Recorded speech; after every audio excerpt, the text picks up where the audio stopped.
اہل قریش، غطفان اور دیگر قبائل محمد صلی اللہ علیہ وآلہ وسلم کو شکست دینے آئے تھے۔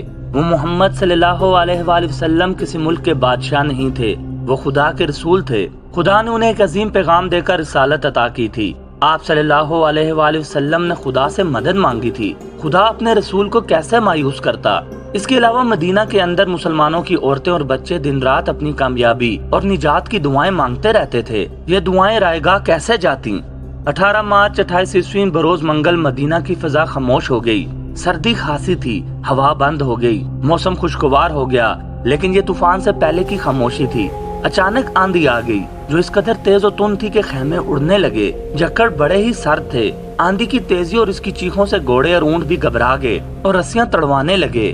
مسلمانوں کی اجتماع گاہ سلا کی پہاڑی کی اوٹ میں تھی، اس لیے آندھی انہیں اتنا پریشان نہیں کر رہی تھی جتنا مکہ کے لشکر کو۔ قریش کھلے میدان میں تھے، آندھی ان کا سامان اڑا رہی تھی، خیمے اڑ گئے یا لپیٹ دیے گئے۔ لشکر کے سردار اور سپاہی اپنے اوپر وہ کپڑا ڈال کر بیٹھ گئے تھے جو ان کے پاس تھا۔ ان کے لیے یہ آندھی خدا کا قہر بن گئی تھی۔ اس کی چیخوں میں قہر اور غضب تھا۔ ابو سفیان برداشت نہ کر سکا، وہ اٹھا اور اسے اپنا گھوڑا نظر نہ آیا۔ قریب ایک اونٹ بیٹھا ہوا تھا، ابو سفیان اونٹ پر چڑھ بیٹھا اور اسے اٹھایا۔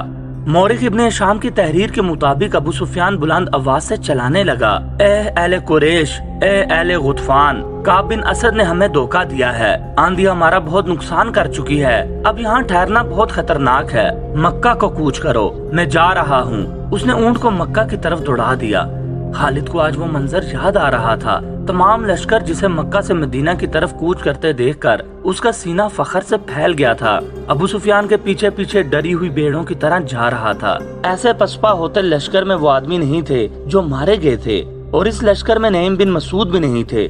قریش کا لشکر چلا تو نعیم آندھی سے فائدہ اٹھاتے ہوئے خندق میں اتر گئے اور رسول کریم صلی اللہ علیہ وآلہ وسلم کے پاس پہنچ گئے تھے۔ آج خالد مدینہ کی طرف اسی راستے پر جا رہا تھا جس راستے سے اس کا لشکر ناکام واپس گیا تھا۔ اسے شیخین کی پہاڑی نظر آنے لگی۔ آندھی نے طریق اسلام کا رخ موڑ دیا۔ آندھی نے یہ حقیقت واضح کر دی کہ خدا حق پرستوں کے ساتھ ہوتا ہے۔ رسول خدا صلی اللہ علیہ وآلہ وسلم کی دشمنوں کی پسپائی تنکوں کی مانند تھی جو آندھی میں اڑے جاتے ہیں اور انہیں ایک دوسرے کی خبر نہیں ہوتی۔ خالد کو یہ پریشانی لاحق تھی کہ مسلمان تعاقب کریں گے، لیکن مسلمانوں نے تعاقب کی سوچی ہی نہیں تھی۔ جس دشمن کو خدا نے بھگا دیا تھا اس کے پیچھے جانا دانش مندی نہیں تھی۔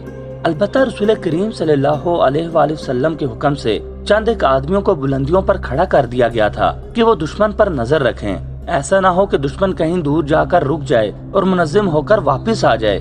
آندھی اتنی مٹی اور ریت اڑا رہی تھی کہ تھوڑی دور تک بھی کچھ نظر نہیں آتا تھا۔ بہت دیر بعد 3-4 مسلمان گھڑ سوار اس جگہ سے خندق پھیلانگ گئے جہاں سے اکرمہ اور خالد کے گھوڑے نے خندق پھیلانگی تھی۔ وہ دور تک چلے گئے، انہیں اڑتی ہوئی گرد اور ریت کی سوا کچھ بھی نظر نہ آیا۔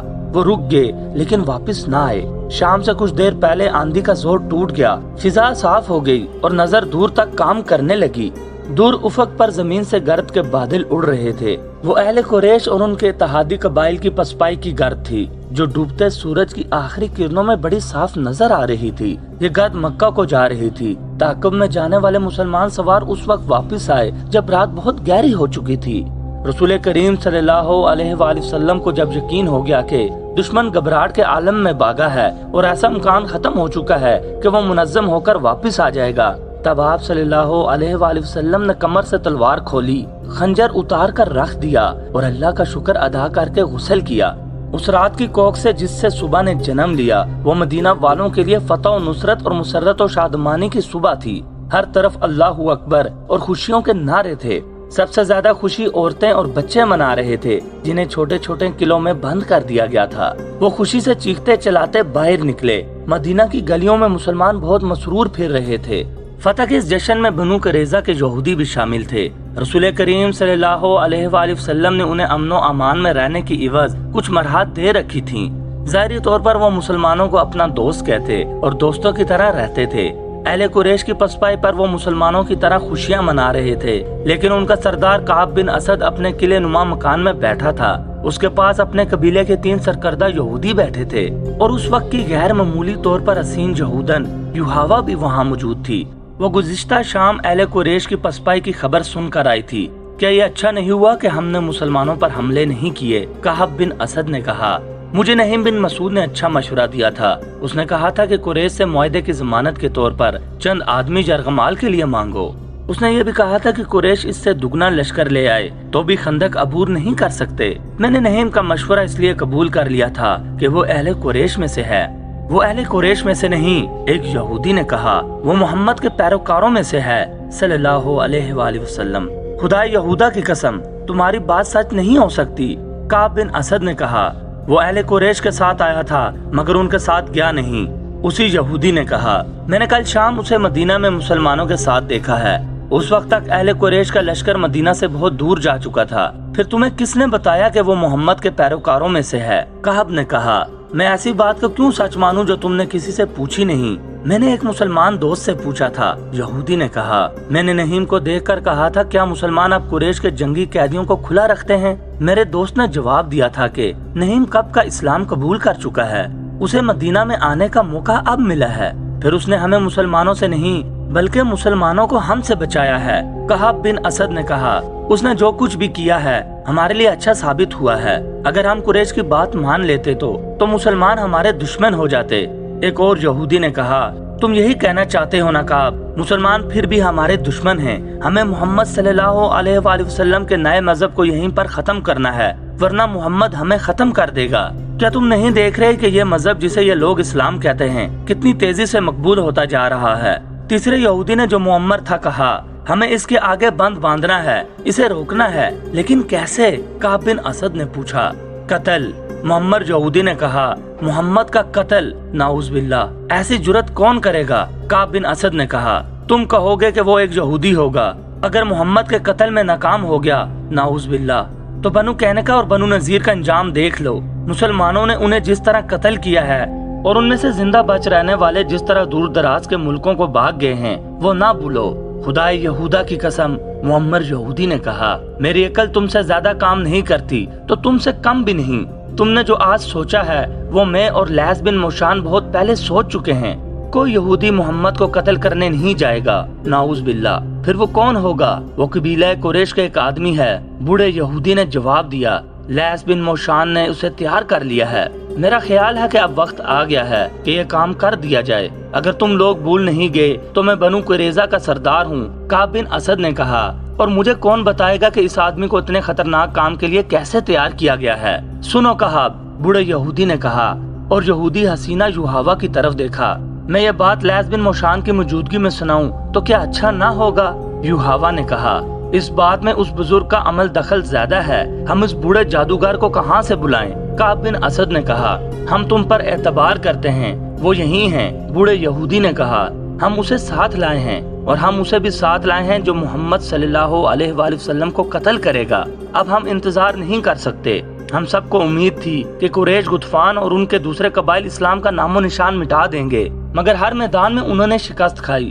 ہم نے انہیں مدینہ پر حملے کے لیے اکسایا تھا، وہ جہاں سے بھی بھاگ نکلے۔ خدا یہودا کی قسم، کعب تم نے مسلمانوں پر عقب سے حملہ نہ کر کے بہت برا کیا ہے، میں اس کی وجہ بتا چکا ہوں۔ کعب بن اسد نے کہا، وجہ صحیح تھی یا غلط؟ معمر یہودی نے کہا، وقت ہاتھ سے نکل گیا ہے۔ اس نے یوحوا سے کہا، لیث بن موشان کو بلاؤ، دوسرے کو ابھی باہر رکھو۔ یوحوا کمرے سے نکل گئی، واپس آئی تو اس کے ساتھ لیث بن موشان تھا۔ وہ ایک بوڑھا یہودی تھا جس کی عمر 70 اور 80 برس کے درمیان تھی۔ اس کے سر اور داڑھی کے بال دودھ کی طرح سفید ہو چکے تھے، داڑھی بہت لمبی تھی، اس کے چہرہ کا رنگ سرخ و سفید تھا۔ اس نے اونٹ کے رنگ کی قبا پہن رکھی تھی، اس کے ہاتھ میں لمبا عصا تھا جو اوپر سے سام کے پھن کی طرح تراشا ہوا تھا۔ لیث بن موشان کو یہودیوں میں جادوگر کے نام سے شہرت حاصل تھی۔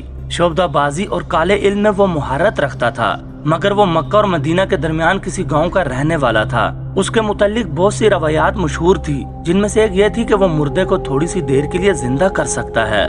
وہ کسی بھی مرد یا عورت کو اپنے تابع کرنے کی طاقت رکھتا تھا۔ یہودی اسے اپنا پیر و مرشد سمجھتے تھے۔ وہ کمرے میں داخل ہوا تو سب اس کی تعظیم کو اٹھے، وہ جب بیٹھ گیا تو سب بیٹھے۔ خاندان موشان کی عظمت سے کون واقف نہیں؟ کعب بن اسد نے کہا، خدا یہودا کی قسم، ہم میں سے کوئی بھی آپ کو یہاں بلانے کی جرت نہیں کر سکتا تھا۔ یوحوا شاید آپ کو لے آئی ہو۔ تم لوگ اپنے فرض کی ادائیگی میں بہت وقت ضائع کر چکے ہو۔ تم سے یہ لڑکی اچھی ہے جس نے وہ کام کر لیا ہے جو تمہیں کرنا چاہیے تھا۔ معزز موشان کعب بن اسد نے کہا، ہم نے ابھی اس انتہائی قدم کی سوچی نہیں تھی۔ اگر ہم محمد کے قتل جیسا خوفناک ارادہ کرتے بھی تو جو ہوا کو استعمال نہ کرتے، ہم اتنی خوبصورت اور جوان لڑکی کو استعمال نہیں کر سکتے۔ کیوں نہیں کر سکتے؟ لیث بن موشان نے کہا، کیا تم فراموش کر بیٹھے ہو کہ ساری دنیا پر خدائے یہودا کی حاکمیت ہوگی؟ داؤد کے ستارے کی قسم، بنی نوع انسان پر بنی اسرائیل کی حاکمیت قائم کرنے کے لیے ہم سب کو قربانیاں دینی پڑیں گی۔ ہمیں انسان کی فطری کمزوریوں کو اپنے ہاتھ میں لینا ہے۔ کیا تم نہیں جانتے کہ مرد کیا چاہتا ہے؟ اعلیٰ نسل کے 20 گھوڑے اور 20 غلام یوحوا کے ساتھ کھڑے کر دو۔ کسی سے بھی کہو کہ اسے جو پسند ہے وہ لے جائے۔ داؤد کے ستارے کی قسم، وہ آدمی 20 گھوڑے اور 20 غلام چھوڑ دے گا اور یوحوا کو لے جائے گا۔ اس محفل پر خاموشی طاری رہی۔ میں دیکھ رہا ہوں کہ تم میری بات نہیں سمجھ سکے، لیث بن موشان نے کہا۔ یہ ایک ہتھیار ہے جو ہمیں اپنے دشمنوں کو بیکار کرنے کے لیے استعمال کرنا ہوگا۔